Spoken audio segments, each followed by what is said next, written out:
قال المؤلف رحمه الله تعالى ونفعنا الله بعلومهم ربي زدنا علما نافعا وارزقنا فهما واسعا وعملا متقبلا برحمتك يا ارحم الراحمين. Bismillahirrahmanirrahim. Dengan isnad sahih Tirmizi, Nasai, Ibnu Majah dan lainnya meriwayatkan bahwa Aisyah radhiyallahu anha berkata, "Ya Rasulullah, jika aku mengetahui Lailatul Qadar, apakah yang harus kuucapkan pada waktu itu?" Beliau bersabda, "Katakanlah, Allahumma innaka afuwun tuhibbul afwa fa'fu anni." Qala Tirmizi, hadisul hasan sahih. Ya Allah, sesungguhnya Engkau Maha Pemaaf dan menyukai maaf, maka maafkanlah aku. Tirmizi menggolongkan sebagai hadis hasan sahih. Sahabat Imam Nawawi berkata, dianjurkan memperbanyak doa ini dan dianjurkan membaca Al-Quran dan zikir-zikir lainnya serta doa-doa yang disukai di tempat-tempat mulia. Imam Syafi'i rahimahullah ta'ala berkata, aku suka apabila usahanya pada siang hari seperti usahanya pada malam hari, dan dianjurkan memperbanyak doa di dalamnya mengenai berbagai kepentingan kaum muslimin. Inilah syiar kaum sholihin dan hamba-hamba Allah yang arif. Dianjurkan banyak membaca Al-Quran di waktu i'tikaf dan zikir-zikir dan lain. Ketahuilah, zikir haji dan doanya banyak dan tak terhitung. Akan tetapi kami tunjukkan dua macam zikir yang terdapat di dalamnya, yaitu dalam perjalanannya dan zikir dalam haji itu sendiri. Apabila zikir dalam perjalanannya, maka kami akhirkan untuk kami sebutkan dalam bagian ini. Tidak akan saya kemukakan beberapa dalil pada umumnya, karena khawatir terlalu panjang dan bisa menjemukkan pembacanya, karena bab ini panjang sekali. Apabila seseorang hendak berihram, ia pun mandi dan berwudu serta memakai sarung dan selempang, kemudian bersembahyang 2 rakaat. Dianjurkan membaca surat Al-Kafirun pada rakaat pertama sesudah surah Al-Fatihah, pada rakaat kedua surat Al-Ikhlas. Apabila berniat ihram, maka dilakukan dengan hatinya dan dianjurkan mengucapkannya juga. Maka dikatakan saya berniat haji dan melakukan ihram karena Allah Ta'ala.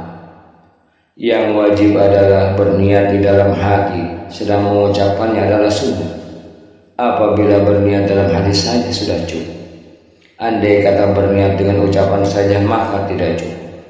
Kemudian mengucapkan talbiyah seperti yang dilakukan Rasulullah SAW. Labbaik Allahumma labbaik, labbaik la syarika laka labbaik, innal hamda wan ni'mata lak wal mulka la syarika lak. Ya Allah, aku sambut panggilan, aku sambut panggilan, tiada sekutu bagimu. Aku sambut panggilan, sesungguhnya segala pujian, kenikmatan dan kekuasaan itu kepunyaanmu, tiada sekutu bagimu. Ketahuilah, talbiyah itu sunnah.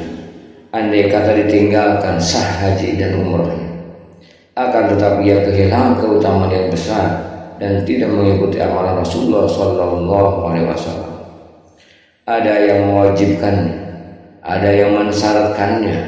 Bagi keabsahan haji, yang tepat adalah sunnah. Apabila berihram atas nama orang lain, maka diucapkan, aku berniat haji dan aku berihram karena Allah Ta'ala atas nama fulan. Dianjurkan mengucapkan salawat atas Rasulullah SAW sesudah talbiyah dan berdoa bagi dirinya dan siapa saja yang diinginkan. Mengenai urusan dunia dan akhirat, juga memohon keriduannya, surga, dan berlindung kepadanya dari api neraka. Dianjurkan memperbanyak ucapan talbiyah. Hal itu dianjurkan dalam segala keadaan. Berdiri, duduk, berjalan, berkendaraan, berbaring, turun, bepergian, berhadas junub, haid, di waktu malam dan siang, dini hari, berkumpul dengan teman-teman, sehabis salat dalam masjid, yang paling sahih adalah tidak dilakukan talbiyah dalam keadaan tawaf dan sa'i, karena keduanya mempunyai zikir khusus. Dianjurkan mengeraskan suaranya di waktu talbiyah. Orang perempuan tidak diperkenankan mengeraskan suara karena dikhawatirkan bisa menimbulkan fitnah. Ketahuilah talbiyah itu terus dianjurkan hingga melempar jumratul aqabah pada hari penyembelihan kurban atau melakukan tawaf ifadah. Apabila didahulukan darinya, jika memulai dengan salah satu dari keduanya, maka ia pun menghentikan talbiyah bersama permulaan pelaksanaan dan menyibukkan diri dengan takbir. Imam Syafi'i rahimahullah ta'ala berkata, orang yang melakukan umroh mengucapkan talbiyah hingga mencium hajar aswad. Apabila orang yang berihram sampai ke Mekah, dianjurkan mengucapkan Allahumma haja haramuka wa amnuka faharrimni ala nar wa ammini min azabika yawma tab'asu ibadak waj'alni min awliyaika wa ahli ta'atika. Ya Allah, ini tempat sucimu dan keamananmu, maka haramkanlah aku di atas api neraka dan amankanlah aku dari siksaan pada hari di mana Engkau membangkitkan hamba-Hamba-Mu, dan jadikanlah aku termasuk golongan para walimu dan ahli ketaatan kepadamu. Kemudian ia berdoa sesuka hatinya. Apabila memasuki Mekah dan melihat Ka'bah dan sampai ke masjid, dianjurkan mengangkat kedua tangannya dan berdoa. Terdapat kabar bahwa doa yang muslim dikabulkan ketika melihat Ka'bah, maka mengucapkan Allahumma jid hajal baita tasyifa wa ta'jima wa takrima wa mahabatan wajid man sarrafahu wa karramahu mimman hajjahu aw yatamarahu tasrifan wa takriman wa ta'jiman wa birran. Allahumma antas salam wa minkas salam hayyina rabbana bissalam. Ya Allah, tambahilah rumah ini kemuliaan dan keagungan, kehormatan dan kewibawaan. Tambahilah kemuliaan, kehormatan dan keagungan serta kebaikan orang yang memuliakan dan menghormatinya di antara orang-orang yang melaksanakan haji dan umroh. Ya Allah, Engkau adalah keselamatan dan darimu keselamatan. Wahai Tuhan kami, hidupkanlah kami dengan keselamatan. Kemudian berdoa sekendak hatinya berupa kebaikan-kebaikan dunia dan akhirat. Yang pertama, zikir ketika tawaf. Dianjurkan ketika mencium hajar aswad dan memulai tawaf untuk mengucapkan Bismillahi wallahu akbar Allahumma imanan bika wa tasdiqan bi kitabika wa wafa'an bi ahdika wa ittiba'an li sunnatin nabiyyika sallallahu alaihi wasallam. Dengan nama Allah aku melakukan tawaf. Allah Maha Besar. Ya Allah, aku beriman kepadamu, percaya kepada kitabmu, mendapati janji kepadamu dan mengikuti sunnah Nabi sallallahu alaihi wasallam. Dianjurkan mengulangi zikir ini ketika menghadap hajar aswad dalam setiap tawaf. Ketika berjalan cepat pada 3 kali tawaf, dianjurkan mengucapkan Allahumma ij'alhu hajjan mabrur wa zanban maghfura wa sa'yan maskura. Ya Allah, jadikanlah ini haji yang mabrur, dosa yang diampuni dan amalan yang syukur.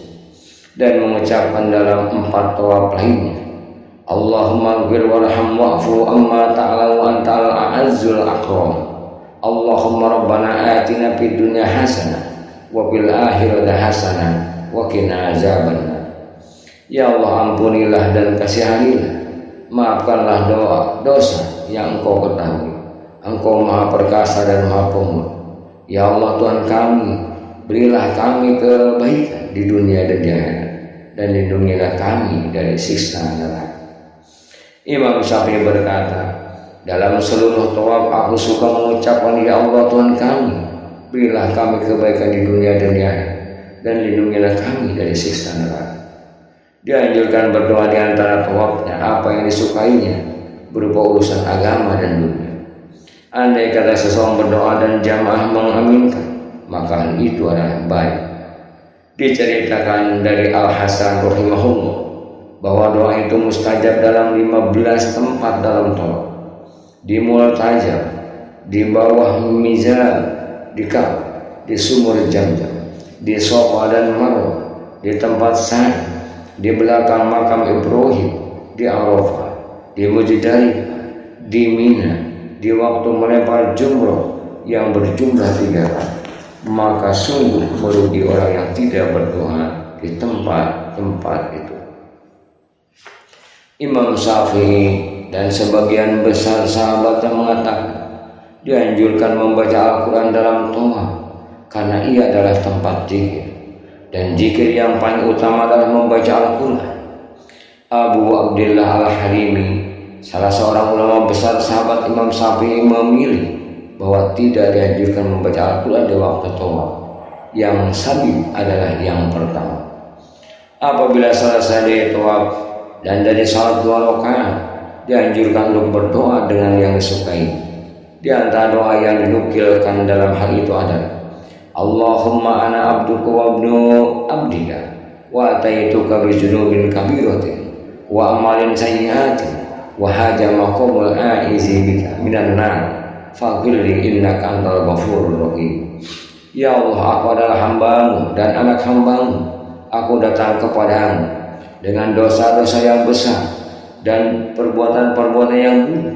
Inilah kedudukan orang yang berlindung kepada dari api neraka.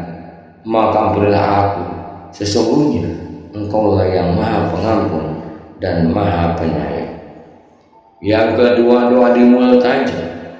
Di antara doa-doa yang diriwayatkan adalah Allahumma lakal hamdu hamdan yuwafi ni'amaka wa yukafi mazidaka ahmaduka bi jami'i mahamidi ma amiltu minha wa ma lam a'lam ala jami'i ni'matika ma alimtu minha wa ma lam a'lam wa ala kulli hal. Allahumma shalli wa sallim ala Muhammadin wa ala ali Muhammadin. Allahumma izni minasyaitonir rajim wa izni min kulli su'i wa qannini bima razaqtani wa barik li fi. Allahumma ij'alni min akrami wabdika alayya wajibni sabiral istiqomah hatta alqoka ya rabbal alamin. Ya Allah, segala puji bagimu, pujian yang memadai dengan kenikmatanmu dan sepadan dengan tambahanmu.